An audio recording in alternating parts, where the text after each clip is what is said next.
Choosing the right bank can make a huge difference in your finances, but between Bank of America and Santander Bank, which one truly comes out on top? Let's break it down so you can decide which fits your needs best. Bank of America is one of the largest banks in the U.S., known for its extensive branch network, mobile banking technology, and a wide range of financial products from checking and savings accounts to credit cards, mortgages, and investment services. Their mobile app is consistently rated highly for features like Zelle transfers, budgeting tools, and easy bill pay. Santander Bank, on the other hand, is smaller, but still has a strong regional presence, particularly in the Northeast. It offers checking and savings accounts, personal loans, mortgages, and a selection of credit cards. Their online and mobile banking tools are solid, though slightly less feature-rich than Bank of America. Fees and account requirements are a key difference. Bank of America's standard checking account has a $12 monthly fee, which can be waived with a minimum daily balance or qualifying direct deposits. Santander's basic checking account has similar fees,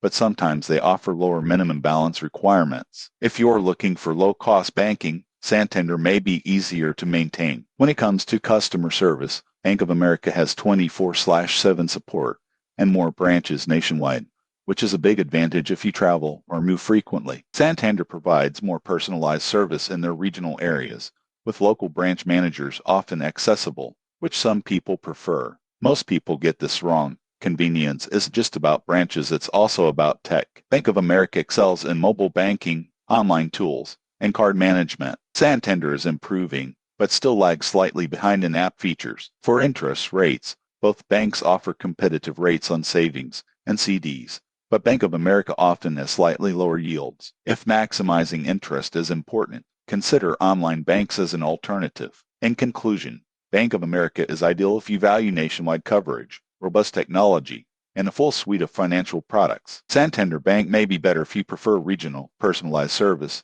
and slightly lower account requirements. Your choice ultimately depends on whether you prioritize tech and reach or local service and simplicity. Subscribe for more banking comparisons and financial tips to help you choose the best fit for your money.